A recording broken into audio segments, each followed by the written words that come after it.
أعوذ بالله من الشيطان الرجيم. بسم الله الرحمن الرحيم. ألف لام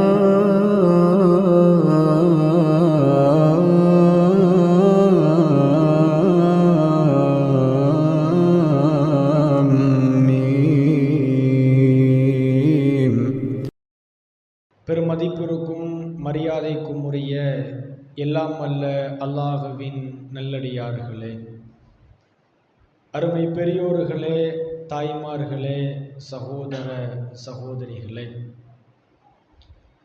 அல்லாஹுடைய பேரருளால் அவனது மார்க்கத்தை அறிந்து கொள்ள வேண்டும் என்கிற பேரார்வத்தோடும் அல்லாஹு ரப்புல் ஆலமீன் நம்மீது கடமையாக்கியிருக்கும் இந்த ஜும்மாவை அன்னலம் பெருமகனார் நபிகள் நாயகம் ஸல்லல்லாஹு அலைஹி வஸல்லம் அவர்களின் வழிகாட்டுதலோடு நிறைவேற்ற வேண்டும் என்ற எண்ணத்தோடும் நாம் இங்கே கூடியிருக்கிறோம்.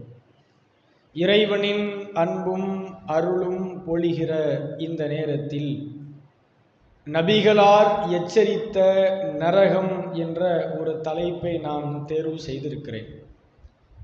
நபிகளார் எச்சரித்த நரகம் என்ற இந்த தலைப்பிற்கான காரணம் என்ன என்றால், நாம் வாழுகிற இந்த உலக வாழ்க்கையில் நம்முடைய வாழ்க்கையினை ஒழுக்க மாண்போடும் மார்க்க நெறியோடும் அமைத்து கொள்ள வேண்டும் என்றால் நம்முடைய உள்ளத்தில் அச்சத்தை ஏற்படுத்துகிற, பயத்தை ஏற்படுத்துகிற சிந்தனைகள் மிக முக்கியமானது. தீமைகள் மட்டுமே நிறைந்திருக்கிற இந்த காலச்சூழலில் நம்முடைய வாழ்க்கையை நாம் மூமின்களாக, முஸ்லிம்களாக நம்முடைய வாழ்க்கையை தக்க வைக்க வேண்டுமென்றால் நபிகளாருடைய இந்த எச்சரிக்கைகள்லாம் மிக முக்கியமானது. நபிகள் நாயகம் ஸல்லல்லாஹு அலைஹி வஸல்லம் அவர்கள் இந்த சமுதாயத்திற்கு ஏராளமான எச்சரிக்கைகளை நமக்கு செய்திருக்கிறார்கள். மரணத்திற்கு பின்னால் இருக்கிற மறுமையை பற்றி ஏராளமான எச்சரித்திருக்கிறார்கள். அந்த நம்முடைய மறுமை வாழ்க்கைக்கு பிறகு நடைபெறக்கூடிய அந்த தீர்ப்பு நாளை பற்றி, மறுமை நாளை பற்றி, மறுமை நாளுக்கு பிறகு நடக்கவிருக்கிற சொர்க்கத்தை பற்றியும் ஏராளமான இடங்களில் நபிகள் நாயகம் ஸல்லல்லாஹு அலைஹி வஸல்லம் அவர்கள் எச்சரித்திருக்கிறார்கள். அந்த எச்சரிக்கைகளை நாம் செவிமடுத்து நம்முடைய வாழ்க்கையில் இறை அச்சமுடையவர்களாகவும் இந்த நரகத்திற்கு பயந்து வாழக்கூடிய மக்களாக நம்முடைய வாழ்க்கையை அமைத்து கொண்டால் நம்முடைய வாழ்க்கை ஒழுக்க மாண்போடும் மார்க்க நெறியோடும் அமையும்.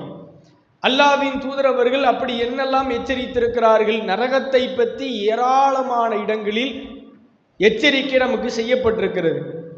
அல்லாஹ்வுடைய தூதரவர்கள் நரகத்தின் ஆழத்தை பற்றி நமக்கு சொல்கிறார்கள். நரகத்தில் அடிப்படையான முதலில் வேதனை செய்யப்படுகிற ஆரம்ப வேதனைகளை பற்றி நபிகள் நாயகம் நமக்கு புரிய வைக்கிறார்கள். அதற்காகத்தான் அல்லாஹ்வுடைய தூதரவர்கள் தன்னுடைய வாழ்க்கையில் அதிகமாக பாதுகாப்பு தேடிய விஷயங்களில் இந்த நரகத்திலிருந்தும் அல்லாஹ்வுடைய தூதரவர்கள் பாதுகாப்பு தேடினார்கள். எந்த அளவுக்கு அப்படின்னு சொன்னா, ரசூல் அன்றாட வாழ்க்கையில கேட்கக்கூடிய துவாக்கள் ஏராளம். அல்லாஹ்வுடைய தூதரவர்கள் கடனிலிருந்து பாதுகாப்பு தேடி இருக்கிறார்கள், பாவங்களிலிருந்து பாதுகாப்பு தேடி இருக்கிறார்கள். இதுவெல்லாம் அன்றாட நபிகள் நாயகம் ஸல்லல்லாஹு அலைஹி வஸல்லம் அவர்கள் செய்யக்கூடிய பிரார்த்தனைகள். இறைவா, என்னை கடனிலிருந்து என்னை பாதுகாத்து விடு, தீமையிலிருந்து என்னை பாதுகாத்து விடு, பயனற்ற கல்வியிலிருந்து என்னை பாதுகாத்து விடு, திருப்தி அடையாத உள்ளத்திலிருந்து என்னை பாதுகாத்து விடு என்று நபிகள் நாயகம் ஸல்லல்லாஹு அலைஹி வஸல்லம் அவர்கள் அவ்வப்போது அன்றாட கேட்கக்கூடிய பிரார்த்தனைகள் ஒன்று, ரப்பனா ஆத்தினா ஃபித் துன்யா ஹஸனா வ ஃபில் ஆஹிரத்தி ஹஸனத்தம் வ கின்னா அதாபன்னார். இறைவா, எங்களுக்கு இம்மையிலும் நன்மையை வழங்கு, மறுமையிலும் நன்மையை வழங்கு, எங்களை நரகத்திலிருந்து பாதுகாத்து விடு என்று அல்லாஹ்வின் தூதரவர்கள் கேட்காத எந்த நாளும் இல்லை. இப்ப தினந்தோறும் அல்லாஹ்வுடைய தூதரவர்கள் கேட்ட பிரார்த்தனை என்ன? அடிக்கடி கேட்ட பிரார்த்தனை என்ன? ஒவ்வொரு நாளும் பல தடவை கேட்ட பிரார்த்தனை என்ன என்று சொன்னால், இந்த நரகத்திலிருந்து தன்னை பாதுகாக்குமாறு அல்லாஹ்விடத்தில் கேட்டிருக்கிறார்கள். அனஸ் ரலியல்லாஹு அன்ஹு இடத்துல கேட்கப்படுகிறது. ரசூலுல்லாஹ்வுடைய பணியாளராக இருந்த அனஸ் அவரிடத்தில் கேட்கப்படுகிறது, அல்லாஹ்வின் தூதர் அவர்கள் அதிகமாக செய்த பிரார்த்தனை என்ன? தன்னுடைய வாழ்க்கையில் நபிகள் நாயகம் ஸல்லல்லாஹு அலைஹி வஸல்லம் அவர்கள் ஒவ்வொரு நாளும் இறைவனிடத்தில் எதை வேண்டுவார்கள் என்று அனஸ் அவரிடத்தில் கேட்கிற பொழுது அனஸ் அவர்கள் பதிலளித்தார்கள், அல்லாஹ்வின் தூதர் அவர்கள் அல்லாஹ்விடத்தில் கேட்பார்கள், ரப்பனா ஆத்தினா ஃபித் துன்யா ஹஸனா வ ஃபில் ஆஹிரத்தி ஹஸனத்தம் வ கின்னா அதாபன்னார் என்று அல்லாஹ்வின் தூதர் அவர்கள் அதிகமாக கேட்பார்கள் என்று அனஸ் ரலியல்லாஹு அன்ஹு அவர்கள் சொல்கிறார்கள். இப்ப நபிகள் நாயகம் ஸல்லல்லாஹு அலைஹி வஸல்லம் அவர்கள் சொர்க்கத்திற்கு நன்மாராயணம் சொல்லப்பட்டவர்கள், சொர்க்கத்தில் நம்மை வழிநடத்தக்கூடியவர்கள், சொர்க்கத்தில் நமக்காக வேண்டி பரிந்துரை செய்வார்கள் என்று சொல்லப்பட்ட அல்லாஹ்வின் தூதர் அவர்கள் எப்படி நரகத்திற்கு அஞ்சி வாழ்ந்தார்கள்? அப்படிப்பட்ட அச்சம் இன்றைக்கு நம்மிடத்தில் இருக்கிறதா? ஏதோ பயான்களை கேட்கிற பொழுது நம்முடைய உள்ளத்திலே பயம் வருகிறது. மரணத்தை பற்றி பேசுகிற பொழுது, மறுமையை பற்றி பேசுகிற பொழுது, மன்னரை பற்றி பேசுகிற பொழுது, நரகத்தை பற்றி பேசுகிற பொழுது அத்தோடு நம்முடைய பயம் எல்லாம் போய்விடுகிறது. எல்லாம் எப்படி அந்த நேரத்தில் உரை நிகழ்த்தப்படுகிற நேரத்தில் நம்முடைய உள்ளத்திலே பயம் வருகிறது. உரைக்கு பிறகு வெளி உலகத்திற்கு சென்ற பிறகு நாம் உண்மையிலே இறையச்சத்தோடு நடக்கிறோமா? மறுமைக்கு அஞ்சி நடக்கிறோமா? அந்த நரகத்திற்கு அஞ்சி நம்முடைய வாழ்க்கையை அமைத்துக் கொள்கிறோமா என்றால் நாம் பயமற்றவர்களாக மாறிவிடுகிறோம். ஆனால் நபிகளார் உருவாக்கிய அந்த நபித்தோழர்கள் நரகத்தை எப்படியெல்லாம் அஞ்சி வாழ்ந்தார்கள், இந்த உலகத்தில் எப்படிப்பட்ட வேதனைகளை, துன்பங்களை, துயரங்களை நாம் சந்தித்தாலும் சரி, மறுமையில் அல்லாஹ்வின் தண்டனையை நாம் பெற்றுவிடக் கூடாது, அல்லாஹ் நம்மை நரகத்திலே போட்டு விடுவானே என்று இந்த துன்யாவில் வாழுகிற பொழுதே இறையச்சத்தோடும் நரகத்தை அஞ்சி நடுங்கக்கூடியவர்களாக நபிகளார் உருவாக்கிய அந்த நபித்தோழர்கள் இருந்தார்கள். அல்லாஹ்வின் தூதர் அவர்கள் ஒரு நபித்தோழரை நலம் விசாரிப்பதற்காக செல்கிறார்கள். அவர் நோய் நலம் விசாரிப்பதற்காக போறாங்க. அவர் நோய்வாய்ப்பட்டிருக்கிறார். அவருடைய நிலை எப்படிப்பட்ட நிலையாக இருக்கிறது? ஹதீசுகளில் விளக்கப்படுகிறது, அவர் ஒரு கோழி குஞ்சை போல பலவீனப்பட்டவராக இருந்தார். நம்மெல்லாம் ஊர்ல சொல்லுவோம் இல்ல, ஆளு ரொம்ப மெலிஞ்சு போயிட்டாரு, ஒண்ணுமே தேராது அப்படின்னு சில பலவீனமானவர்களை சொல்வதை போல ஹதீசுகளில் சொல்லப்படுகிறது, அவர் கோழி குஞ்சை போல பலவீனப்பட்டவராக இருந்தார். நபிகள் நாயகம் ஸல்லல்லாஹு அலைஹி வஸல்லம் அவர்கள் அவரிடத்தில் கேட்கிறார்கள், நீ அல்லாஹ்விடத்தில் ஏதேனும் பிரத்யேகமாக துஆ செய்கிறாயா? உன்னுடைய நிலையை பார்த்தால் இவ்வளவு பரிதாபமாக, இவ்வளவு பலவீனமாக இருக்கிறதே, நீ அல்லாஹ்விடத்தில் ஏதேனும் அல்லாஹ்விடத்தில் கேட்கிறாயா?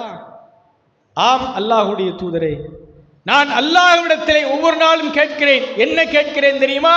இறைவா, நான் பாவம் செய்திருந்தால், என்னை நீ தண்டிப்பதாக இருந்தால் இந்த உலகத்திலேயே அந்த தண்டனையை எனக்கு கொடுத்து விடு, மறுமையில் என்னை குற்றம் பிடித்து விடாதே, நரகத்தில் என்னை தள்ளி விடாதே, அந்த நாளில் என்னை தண்டிப்பதை விட இந்த உலகத்திலேயே எனக்கு தண்டனை வழங்கிவிடு என்று நான் ஒவ்வொரு நாளும் அல்லாஹ்விடத்தில் கேட்கிறேன்.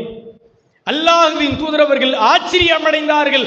சுபஹானல்லாஹ், அல்லாஹ் தூயவன், அல்லாஹ் நரகத்திலே வழங்குகிற தண்டனையை உங்களுக்கு இந்த உலகில் கொடுத்தால் உங்களால் சகித்துக் கொள்ள முடியுமா? உங்களால் அதை தாங்கிக் கொள்ள முடியுமா? ஒருபோதும் உங்களால் தாங்க இயலாது.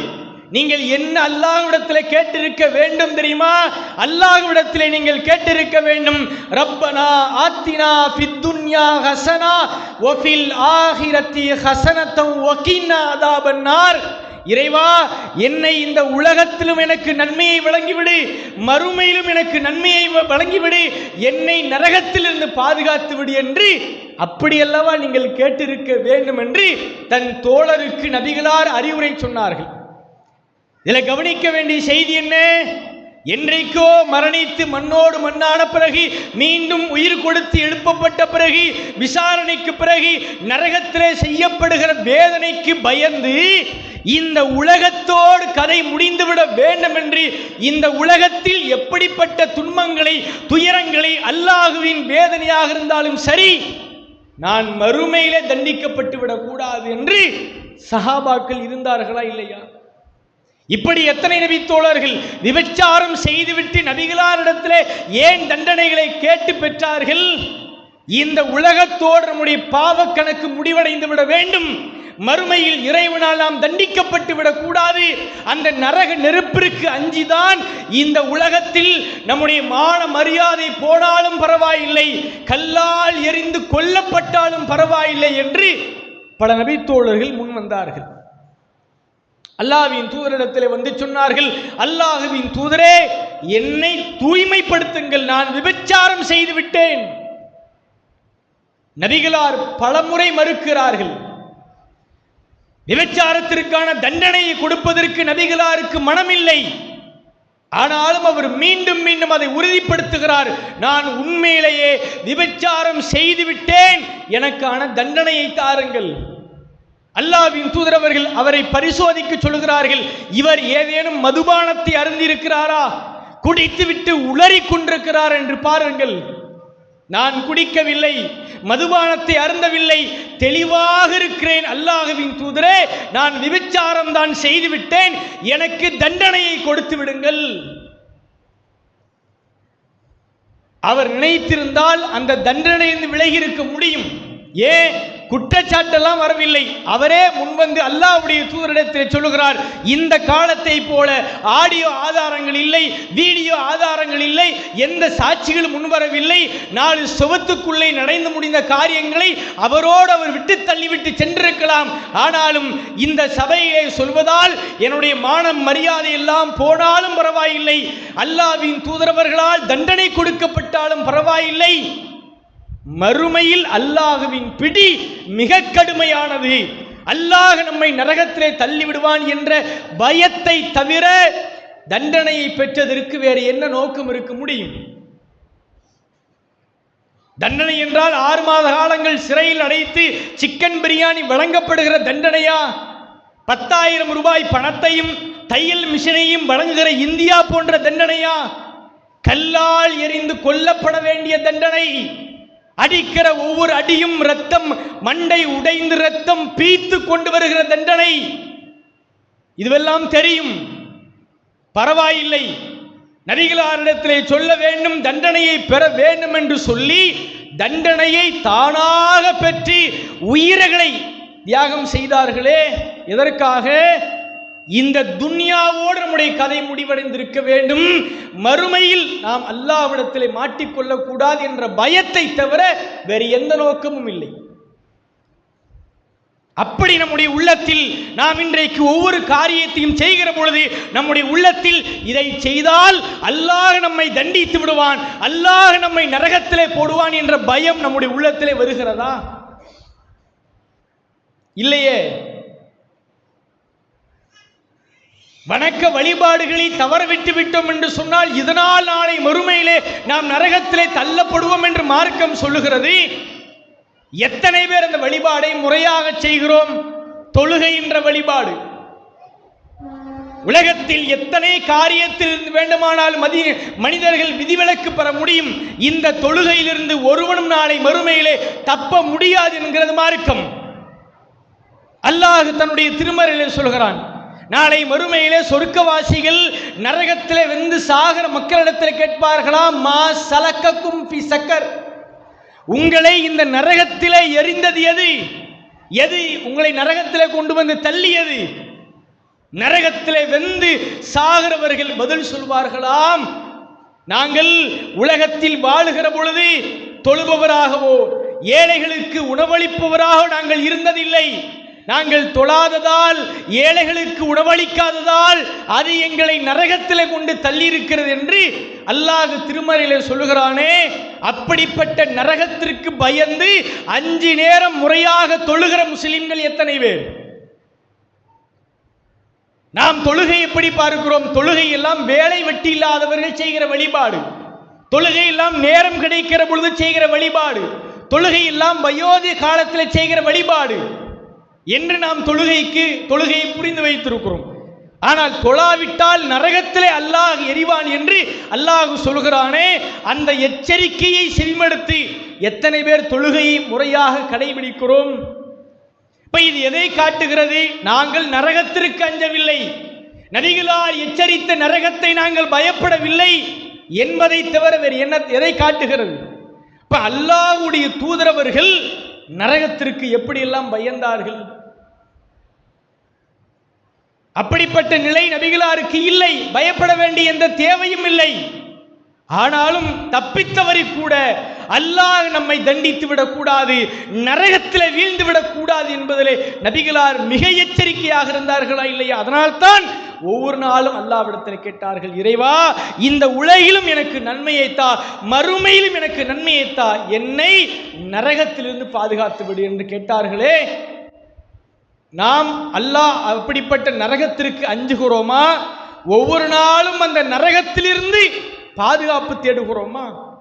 ரசூலுல்லாஹ் கேட்ட அந்த துவாவை அன்றாட செய்கிற முஸ்லிம்கள் எத்தனை பேர்?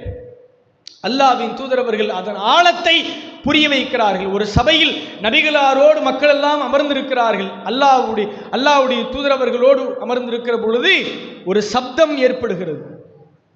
சஹாபா ரசூலுல்லாஹ் கேட்கிறாங்க, இது என்ன சப்தம் தெரியுமா அப்படின்னு. இப்ப சஹாபாக்கள் சொல்றாங்க, அல்லாஹும் அவனது தூதருமே அறிந்தவர்கள். இப்ப நபிகள் நாயகம் அந்த சப்தத்திற்கு விளக்கம் அளிக்கிறார்கள். 70 ஆண்டுகளுக்கு முன்னால் நரகத்தில் எரியப்பட்ட கல் இன்றைக்குத்தான் அதன் ஆழத்தை தொட்டு இருக்கிறது. அப்படி என்றால் நரகத்தின் ஆழம் எப்படிப்பட்ட ஆழம்? 70 ஆண்டு கால பயணத்தினுடைய ஆழம்தான் நரகத்தின் ஆழம் என்று அல்லாஹ்வுடைய தூதர் அவங்க சொல்றாங்களா இல்லையா?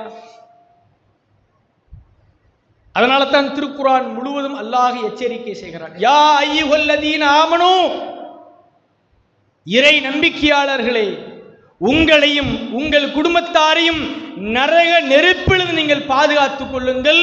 ஓ கூது ஹன்னாசு வல் ஹிஜாரா, நரகத்தின் எரிபொருட்கள் என்ன தெரியுமா? கற்களும் கெட்ட மனிதர்களும் தான் அதன் எரிபொருட்கள். உங்க குடும்பத்தார் நீங்க பாதுகாத்துக்கிறீங்க, இல்லைன்னா உங்க குடும்பத்தார் தான் நாளை மறுமையினுடைய எரிபொருட்கள் என்று அல்லாஹ் சொல்லுகிறானா இல்லையா?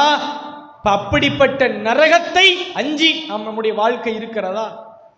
சஹாபாக்கள் எப்படி ஒவ்வொரு காரியத்தை செய்கிற பொழுது, ஒவ்வொரு பாவங்களில் விழுகிற பொழுது எச்சரிக்கையோடு நடந்து கொண்டார்களோ, அப்படிப்பட்ட எச்சரிக்கையோடு நம்முடைய வாழ்க்கையில இல்லை. இன்னைக்கு எல்லாவற்றையும் எல்லா எச்சரிக்கைகளையும் காற்றிலே பறக்க விட்டு விட்டு அதெல்லாம் பார்த்துக்கலாம். இந்த உலக வாழ்க்கையே நமக்கு நிரந்தரமான வாழ்க்கையா? இதே உலகத்தில் இதே மேலப்பாளையத்தில் நிரந்தரமாக இங்கே நாம் வாழ்ந்து கொண்டிருக்கிற போறோமா? இல்லை. குல்லு நஃப்சுன் ஸாயிகத்துல் மௌத், அனைத்து உயிர்களும் மரணத்தை சுவைத்தே தீரும். ஐனமா தக்கூனு யுத்ரிக்குமுல் மௌத் வலவ் குன்தும் ஃபீ புரூஜிஹி முஷையதா, நீங்கள் உறுதியான இரும்பு கோட்டை கொத்தளங்கள் இருந்தாலும் சரி, அங்கேயும் உங்களை மரணம் வந்தடையும் என்று அல்லாஹ் எச்சரிக்கிறானே. நாம் அத்தனை பேர் மரணிக்கக்கூடியவர்கள், கண்டிப்பாக இறைவனுக்கு முன்னால் விசாரிப்பதற்காக எழுப்பப்படக்கூடியவர்கள், விசாரணைக்கு பிறகு சொர்க்கத்தையும் நரகத்தையும் பார்க்கக்கூடியவர்கள். சொர்க்கம் நரகம் என்பது நம்முடைய கற்பனைக்கு அப்பாற்பட்டதாக இருக்கும். அல்லாஹ்வுடைய தூதரவர்கள் சொர்க்கத்தை பற்றி சொல்லுகிற பொழுது அல்லாஹ் சொல்வதாக சொன்னார்கள். காலல்லாஹ், அல்லாஹ் சொல்கிறான், ஆதத்துல் இபாதி ஸாலிஹின், என் அடியார்களுக்காக நான் நாளை மறுமையிலே சொர்க்கத்தை தயாரித்திருக்கிறேன். அந்த சொர்க்கம் எப்படி இருக்கும் தெரியுமா?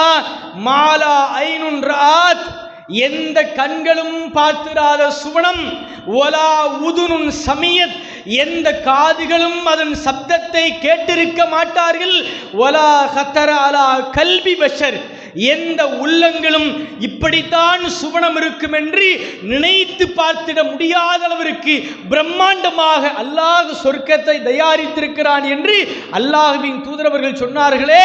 சொர்க்கத்தை எப்படி கற்பனை செய்ய முடியாதோ, அதை எப்படி நாம் வர்ணிக்க முடியாதோ, அதை விட அந்த அளவிற்கு நரகத்தையும் நம்மளால் வர்ணிக்க முடியாது. அதன் வேதனைகள், கடுமைகள், தண்டனைகள் படுபயங்கரமாக இருக்கும். ஒவ்வொருத்தரும் புலம்புற புலம்பல்களை எல்லாம் குர்ஆன் முழுவதும் அல்லாஹ் எச்சரிக்கிறான். காஃபிர்கள் எப்படி புலம்புவார்கள், வழிகட்டவர்கள் எப்படி புலம்புவார்கள், உலகத்தில் பாவம் செய்துவிட்ட பாவிகள் மறுமையில் எப்படி புலம்புவார்கள் என்றெல்லாம் அல்லாஹ் எச்சரிக்கிறான். இந்த உலகத்தில் அல்லாஹுவையும் அல்லாஹுடைய தூதரையும் புறக்கணித்துவிட்டு பெரியார்களையும் முன்னோர்களையும் பின்பற்றி இந்த உலக வாழ்க்கையை வீணடித்த வழிகேடர்கள் சொல்வார்கள்,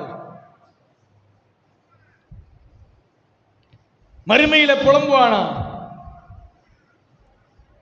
இறைவா நாங்கள் உலகத்தில் வாழுகிற பொழுது அல்லாஹ்விற்கு கட்டுப்பட்டிருக்க வேண்டுமே, அல்லாஹ்வின் தூதருக்கு கட்டுப்பட்டிருக்க வேண்டுமே. நாங்கள் எங்கள் முன்னோர்களுக்கு அல்லவா கட்டுப்பட்டோம், எங்களின் பெரியார்களுக்கு அல்லவா கட்டுப்பட்டோம், எங்களின் தலைவர்களுக்கு அல்லவா நாங்கள் கட்டுப்பட்டோம். எங்களை வழிகெடுத்து விட்ட இந்த அயோக்கியர்களுக்கு, இந்த பாவிகளுக்கு நீ 2 மடங்கு வேதனை கொடு என்று மறுமையில் புலம்புவார்கள் என்று அல்லாஹ் சொல்கிறான்.